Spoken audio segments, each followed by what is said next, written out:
but it's what I'm calling this assignment. So this is your introduction to This I Believe. And I'm going to head on into presentation mode now so that you have full screen on the video here in front of you. And the first thing I'm going to do is talk a little bit about the history of This I Believe. This I Believe is the title of a radio program. It was on in what we consider a little bit of the distant past, depending on how old you are. Your grandparents may not like calling the 1950s the distant past, but it is for a lot of us. And then the more recent past, there was actually a This I Believe podcast, and there's still some activity going on today. Most essays that are written in college do not involve writing for audiences other than the professor. In fact, that's the experience of most students in general. The bulk of writing produced in classrooms in the American education system are written for a reader who evaluates the work. That is, they grade it. An audience can go beyond the instructor sometimes. And I want you to think about writing for an audience who will read and enjoy what you have written. For this class, that audience will involve other students. But then we might just reach past that into sharing with my other class this semester. I have 2 sections of English 110. And maybe even go to a larger audience with your This I Believe essays. I'll talk a little bit more about that in the future. But since its very beginning, getting back into the history aspect of This I Believe, since the very beginning of it, the idea of what people believe in appearing on a radio program, kind of what we usually have as a podcast these days, was based on what audiences would submit. They would send a This I Believe essay, and if it made it onto the show, the creator, Edward R. Murrow, that's him here on the screen in the 1950s, he would read their essay on the radio program, and it reached 39 million listeners. That's a big number, 39 million listeners.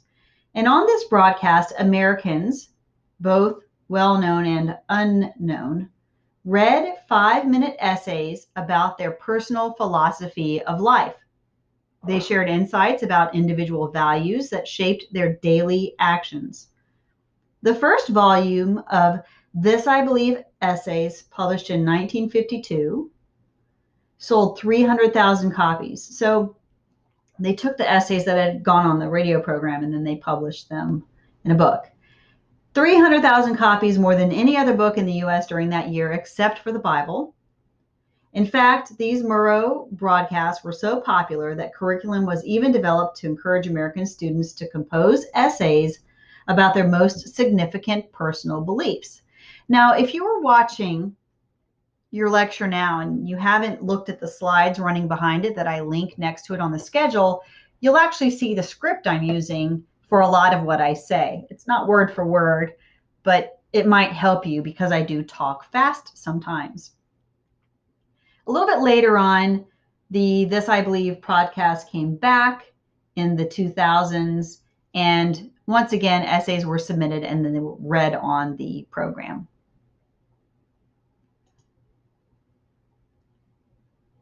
When it came back in 2005, the radio show had a producer named Dan Gediman. And Dan Gediman argued that, this is a direct quote, and he was explaining the show, the goal of This I Believe is not to persuade Americans to agree on the same beliefs, but to encourage Americans to pursue the much more difficult task of developing respect for beliefs different from their own. I know we're all living in the same America today, you, me. We could use a lot more of this. That's part of my motivation for assigning this paper that is associated with the idea of This I Believe to you this semester. But it's also because it's really great for teaching writing. The This I Believe essay belongs to the personal essay genre.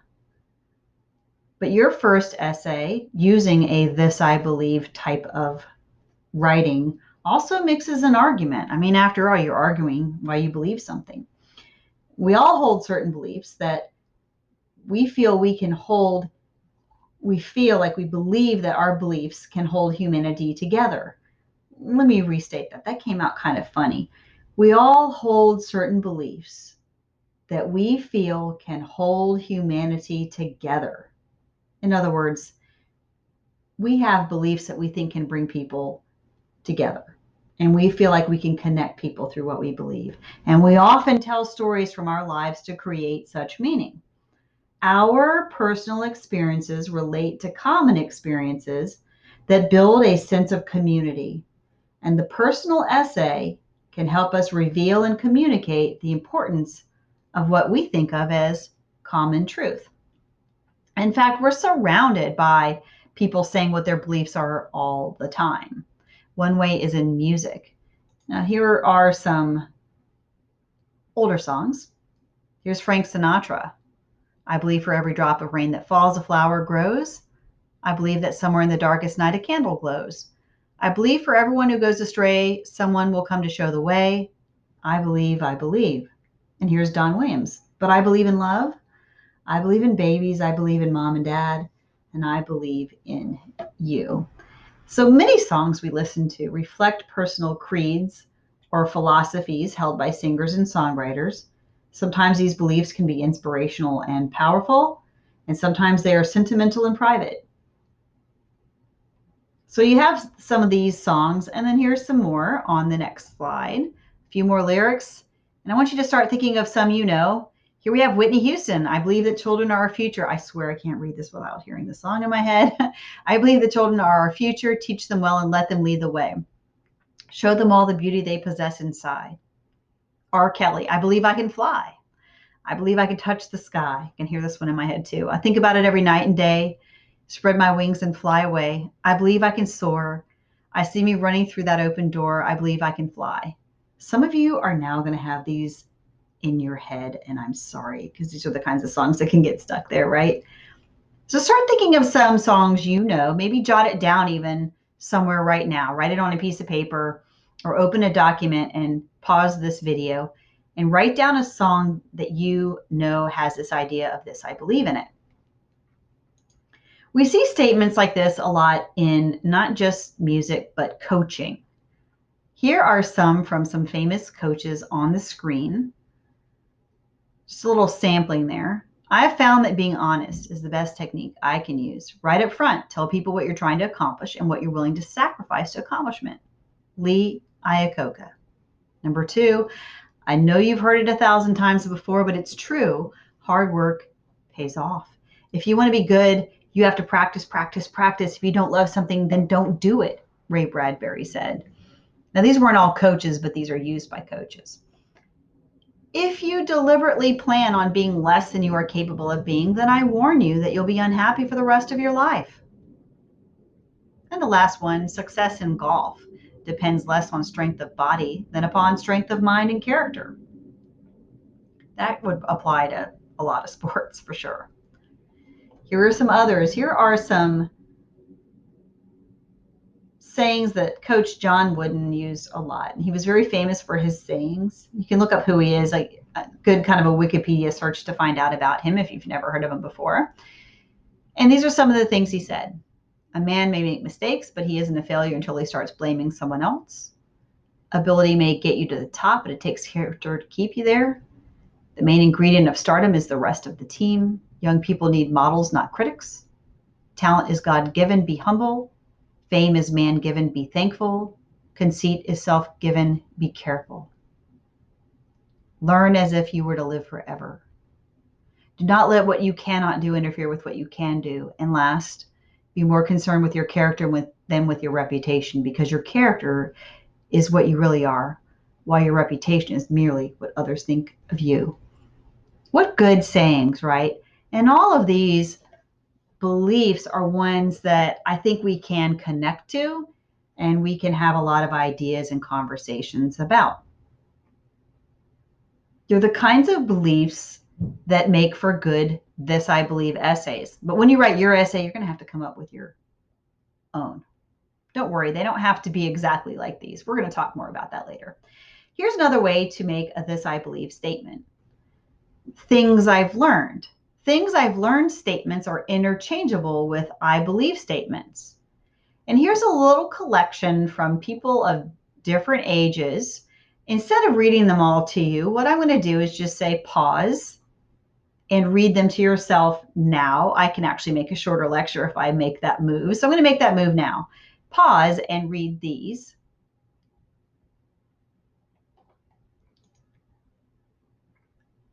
I'm going to talk now about what's called a credo. Credos are like the word creed, you might have heard that word, or belief statements. It's just a word that's heard a little bit less often. And credos, it's basically, you could think of it as a synonym for a belief statement. And some organizations and businesses have these as mission statements or statements of purpose. I want you to look at some credos from organizations. I actually give you some links to do that. You'll notice that the choices below, and I'm going to go to the next slide here in a minute, they're not from religious organizations, although most people associate the term credo with creed, which you might hear in a religious setting. And when we talk about creeds, it is usually about religion, but it isn't going to be for this particular class. So here's some sample credos. I believe in stories, stories that live and breathe, stories that are fruitful and multiply, that create stories within stories. I want to hear stories that provoke a powerful response, be it tears, laughter, or thought. I desire a story to have a gravity of its own. If it's not worth telling more than once, it's not worth telling. It should continue to pull me back again and again. Now that thing really goes somewhere, right? That quote. I mean, it starts with the simple thing, I believe in stories, and then it takes you somewhere. Let's look at another one about music. I believe that music is a force that stands and beckons the souls of humans to step out of their secret places. I have seen the power of a guitar's voice as it drowns out the noise of strangers in a crowd from under their superficiality and holds them spellbound as one. I have felt an overwhelming sense of unity fall over a huge crowd of people when the insightful artist reveals his sorrow, his frustration, or his, little typo there, overwhelming joy with melody.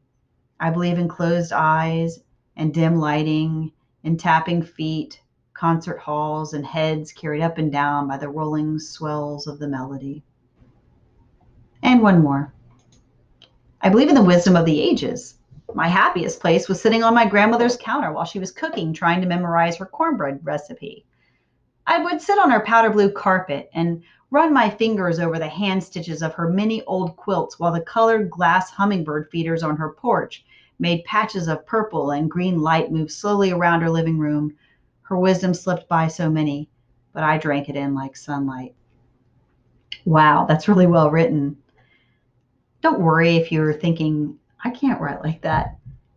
I can teach you how to do some of this stuff. What this author does is show you the scene.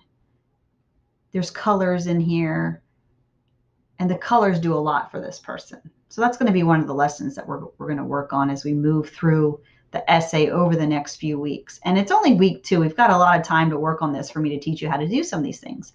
So what you see on this slide that I just switched over to are links that I have on the schedule today for you to go look at. And I have a little bit of a collection going. The Rifleman's Creed, Pledge of Allegiance, the Scouts, Black Lives Matter, Lincoln Project, Homosexuals Anonymous, and Accuracy in Media.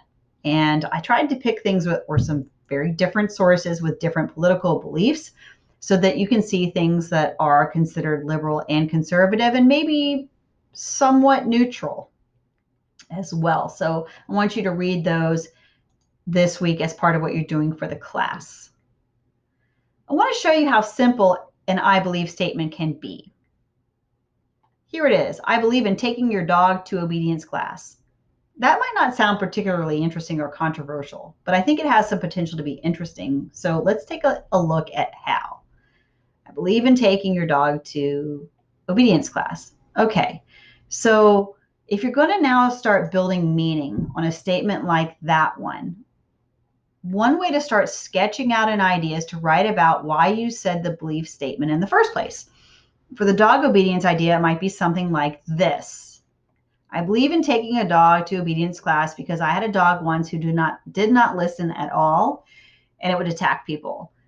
It didn't do anything too bad, but I was scared when my cousin had a baby. I wondered if when he was a toddler, my dog would try to bite him or something. I wanted to be able to keep my dog from bothering people and to come to me when I said so. So to come up with something like this, you could actually pretend like you're talking to somebody and explain why you have the belief you do. And again, this belief isn't anything, I don't know, how do I put this? It's not like something like a massive idea like with justice or problems that we're having in America. It's actually something kind of simple and personal. And I'd like yours to be that way too. It can lead into some of those larger conversations, but for right now, I want your mind to start going the direction of something you believe in. You're going to be working on that over the course of this week.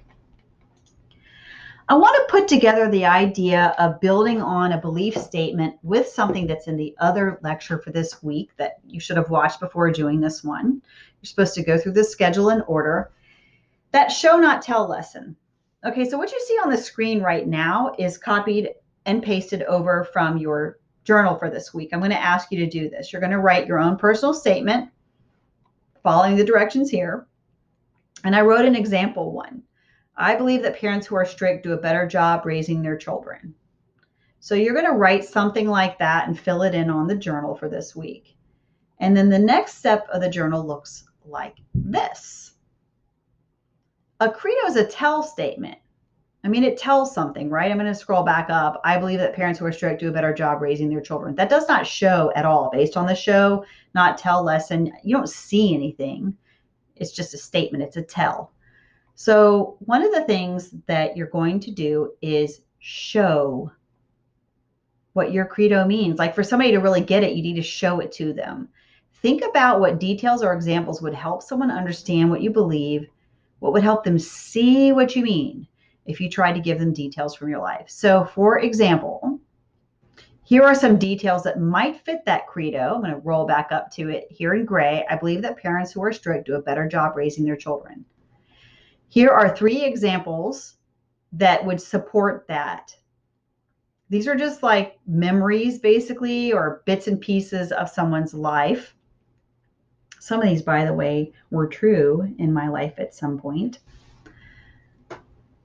My cousin lets her 5-year-old do what she wants, and the little girl threw her glass of milk on the floor at a restaurant one morning. She did it after my cousin told her to stop pretending like she was going to throw things. Here's another thing that shows one of the bad things that happens when maybe people don't do this, who aren't strict. One time when I was about 8, my friend came over and her mom told her to stop picking up the sand from the sandbox. I had one of those green turtle sandboxes. My friend Ellen took a handful of sand and shoved it in my mouth. I couldn't breathe. Like, you can see this stuff, right? And here's another one. I work at a steakhouse and serve customers. I hate it when people let their kids get out of control because I have to spend extra time picking trash up off the floor, such as napkins, forks, straw wrappers, and a lot of food. The worst is when the mac and cheese gets smeared on the ground and my manager is pressuring me to hurry up. You can see that, right? And so you're going to start playing around in your journal this week with what your belief statement is and showing it with some examples that you include that have some visual elements in there. Like, try to get somebody to see it.